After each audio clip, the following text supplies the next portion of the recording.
chosen ones, empaths. The crazy part of the narcissistic entanglement, the crazy part of it is, right, is you offer them your pure self. You offer them the kind, loving, honest, true, passionate,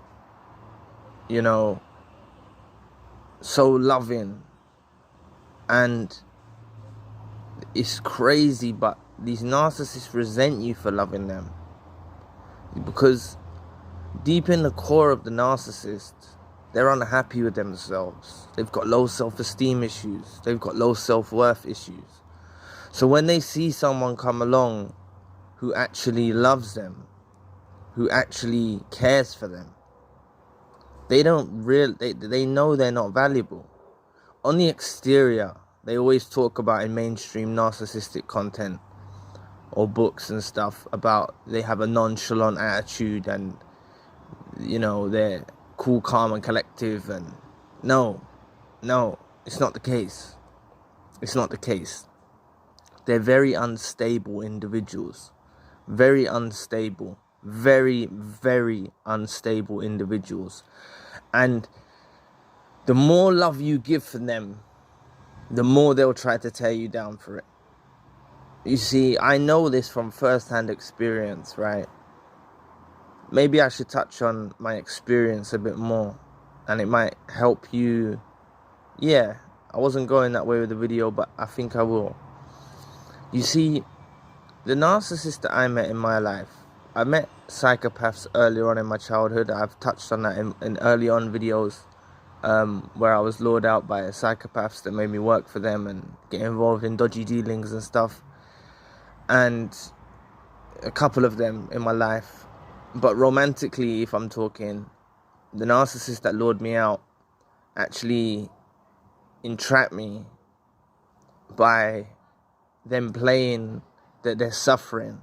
Now, they had a recent accident. When I met them, they had an accident, right? So they were like ill. They had an accident and they were ill, and they was in hospital and stuff. And I used to visit them in hospital. After work, I used to work a full day of work, and I used to catch a train up to meet them at hospital, and then would spend the evenings together. And people at work used to say to me, "You're burning the candle at both ends." I didn't know what the expression meant. I should have dug a bit deeper, but literally I was burning the candle at both ends. They saw it. Older gentlemen in the construction industry just saw how I was tired. I was getting barely any sleep, and I felt like I had to provide all of this care and love for the narcissist.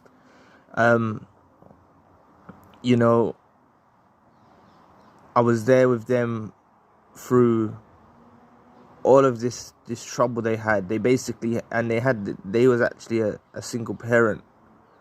And me, naive, I was 21 at the time. I said to them, I don't want to be around your child because it will confuse your child. The child didn't know the father. But I was showing all this care and love. And this is what I'm trying to say. Whatever they was lacking in their previous relationship, they tried to make you cater towards that. Right? Other people aren't doing this stuff for them. Other people won't do this stuff for them. Their own families, this is what I'm saying, their own family. I remember their own cousin and their own family wouldn't even visit them in hospital. But I was going. Now, I don't know why they weren't going. But maybe because it was just another thing this person was going through that was just another repeat of history. Maybe they was always going through something. They always had some problems. But I saw them ill, and they tugged at my empathy side. They really tugged at my empathy side. And by them tugging at, this is what they're doing to you. They're tugging at your empathy side. I'm not sure, maybe it's different in your situation, but they're always playing this victim role. So we believe that because we believe it's to be true, right? We believe it's to be true. Please press the like and the subscribe button. Help your brother out. It'll take 2 seconds of your time. Thank you. But we believe it to be true because they're showing us this face. But beneath that face is something so sinister. And the more love we provide, the more they soak it up and they begin to resent you for loving them. They actually start to hate on you for loving them. Because they know, like, I even had an inkling, because basically, if I cut to the chase, the person apparently fell down the stairs, right? The ex-narcissist, right? And they had a problem with their back and stuff. They was on medications and all this stuff. And now I don't even know, like, this person's so weird, right? I know this now. I don't even know if they actually threw themselves down the stairs on purpose. This is how, like, demented these people are. I'm being serious now. I hope you're still in this video. I still hope you're still watching, because it makes me wonder.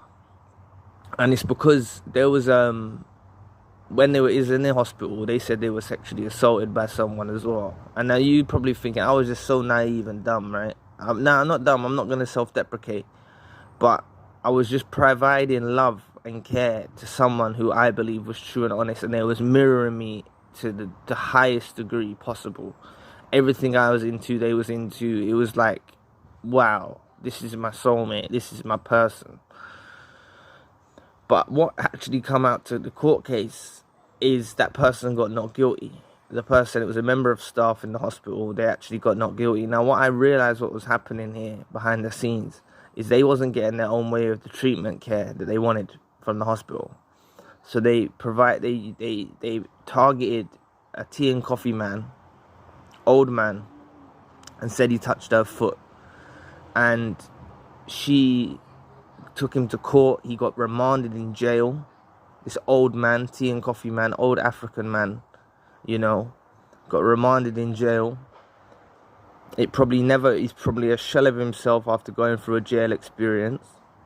And this is what the narcissists tried to do to me in the last final stages as well, as they tried to get me arrested. Now, this is why I backtrack back to the beginning of where they fell down the stairs. It's highly likely that they inflicted that injury on themselves to reap benefits of, I don't know, disability payments, some kind of supply from other people, you see.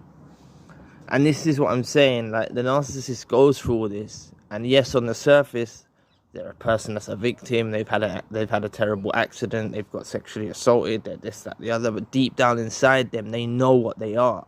Now, I've only touched on my experience with you because I hope you can cater towards what you're going through. They've shown you a side of them that's not true, right? So they're showing you a version of events, the sequence of their life that's not true. But they know the truth of inside their heart, and the Most High God and the universe knows the truth about them. And they only can keep it up for so long. So the more that you pour love into them, they're thinking, you shouldn't love me. You don't know what I'm about. You don't know what I'm really about. You know, they're evil, real evil individuals. So just understand, like, I've been through these experiences, like, and they've all of these toxic people that I've dealt with in my life have tried to creep back into my life later on, after I've finally gone. So I just want to make sure for you understand that the moment that you pull the plug and you say it's game over, no coming back, is a time when they finally click in their minds that they took you for granted. Up until then, they resent you for loving them. They look down on you for loving them because they don't feel like they should be loved. So I know I touched on my own story here, but maybe something slightly different. Just sharing my experience with you will help you in your own little way, and I hope it does, because they do this stuff. They play the victim, and they try to pull the wool over your eyes, but deep in the core of them, they know what they are. As I said at the beginning of the video, they have low self-esteem, low self-worth, and it's why they have to do all these things to trigger validation from other people. That's why they have some crazy life experiences. And the problem that we do is we get so involved in their life because we're empaths, rather than focusing on our own life. And we should focus on our own life. Our life is priority. Put God or the universe number one. our life priority, or children and priority, you know, like that. And don't let someone have a stronghold grip over you to make you start making their lives your #1 project. So anyway, I hope that helps. So anyway, thank you for watching today. Please press the like and the subscribe button. If you'd like to donate to the channel, you can find the link in the description box. And if you'd like a one-to-one session with myself, you can also find the link in the description box. Currently, I've got the secondary channel, the spiritual channel. You can check that out if you'd like to. So anyway, I'll be back with another video soon. Peace.